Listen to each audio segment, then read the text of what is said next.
Right fellas, welcome back. Following on from the last video, as you can see I've got plenty to be getting on with.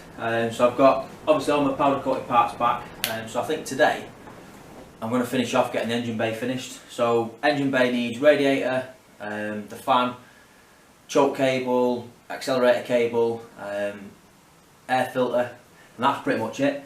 So first things first, I'm going to get this sprayed with a bit of satin black. I'm not going to bore you too much with that because you've already seen me paint radiators too many times on this channel, unfortunately. So right, I'm going to get busy because I've not got a lot of time, and I need to get stuck in, so I'll catch you soon.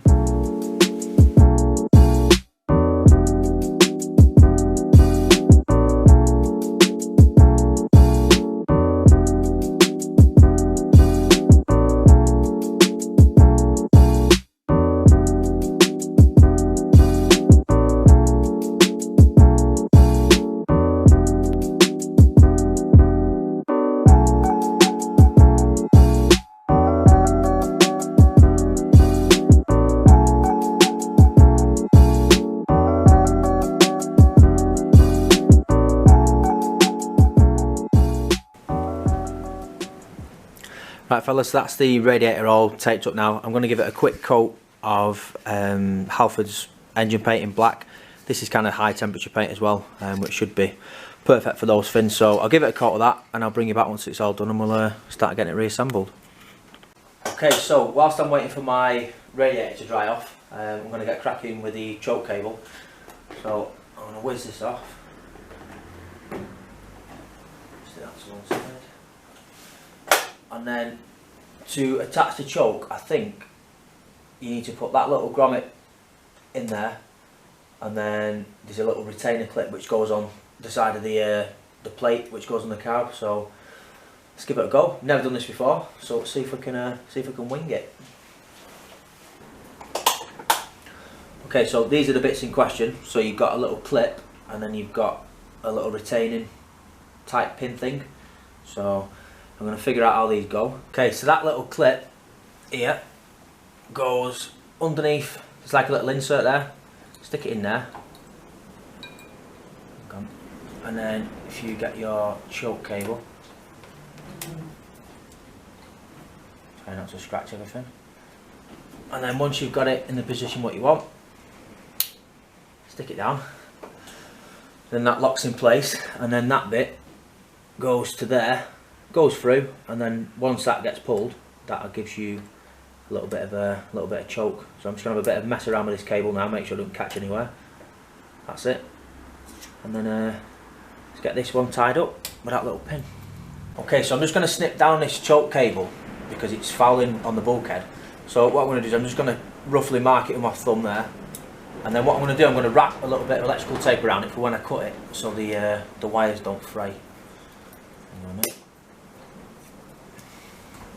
Okay, piece of tape, roughly do it there again, and I'm going to go right smack bang in the middle of my snips.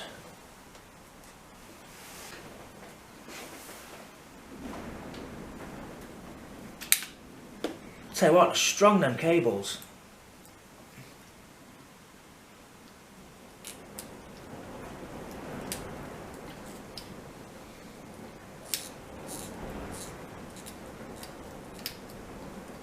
I'm going to make a right Pete Tong of this, me. I'll tell you that now.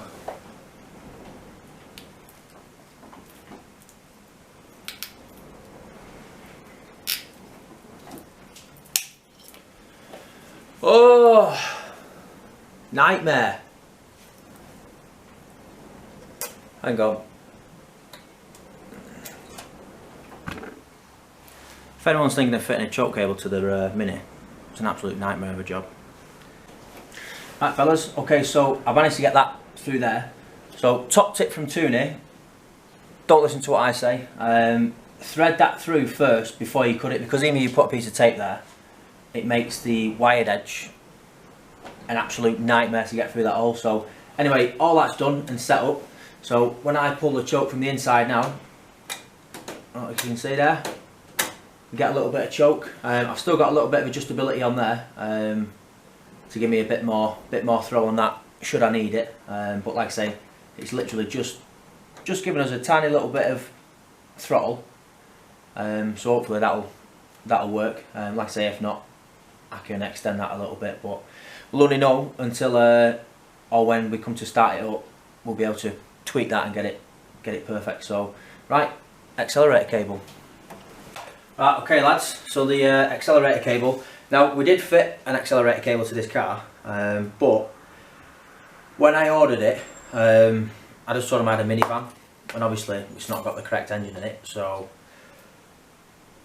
I had the wrong accelerator cable. So the accelerator cable that I've got now is for a HIF 44 carb, which has got the little plastic thing on, which will go in there, and I've also got the little retainer clip, because that's gone walkies since we took the van apart, ready for obviously the engine bay in it to get resprayed and stuff. So I'm going to get that retainer clip on, get it connected up, and I'll show you the process how we do it. Right, okay lads, so as you can see, the retainer clip's on the end of the pedal there, and the wire has gone through it. You'll have to put the retainer clip or the wire through the retainer clip first, and then slide the retainer clip on once you've slotted the wire through the end of the brake cable. So what I'll do, I'll go to the engine bay now, put the sleeve back on it, and then connect it to the plate. Okay, so that's the sheave on. There we go. And then that goes through over the top and then slides on to the carb there. If you're struggling to get it on, get yourself a persuader. There we go. Lovely. So as you can see, that little clip there has gone through onto the bracket for the carb, and then this cable comes around, bends underneath, and then gets stuck or tightened in that little screw there. So I'll do that now. Right fellas, so as you can see, that's all connected up now, and then when I press the accelerator inside the car, we're getting full acceleration. So that is another job done. Now let's get on to the radiator. Right, okay fellas, so that's sprayed up and unmasked. So I'm going to get the shroud on, get that fan fitted, water pump pulley fitted, and the alternator belt, and then hopefully that should be pretty much it in the engine bay. So stick with me.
Okay fellas, I've had an absolute nightmare. So first of all, the camera died, which is convenient, and then secondly, I've gone to fit the radiator and the cowl and stuff.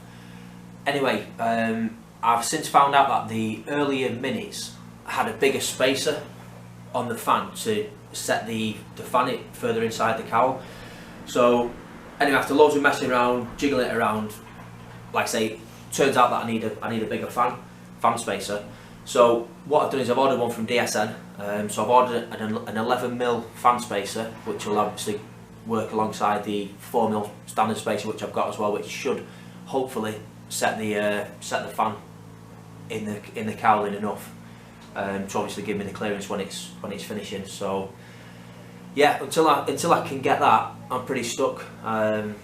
So fingers crossed it should turn up from DSM in the next couple of days, so I can get busy. I also need to order a few nuts and bolts and stuff like that from eBay to keep me busy, so I think I'm going to crack on with the interior, but for this one I'm probably going to leave this one here until obviously the radiators and the engine bay is finished off, and then we can move on to the inside of the car and start getting things moving. So right, as always guys, thank you very much for watching. Like I say, if you've got any questions, get them in the comment section, and I shall catch you in the next one. Be seeing you.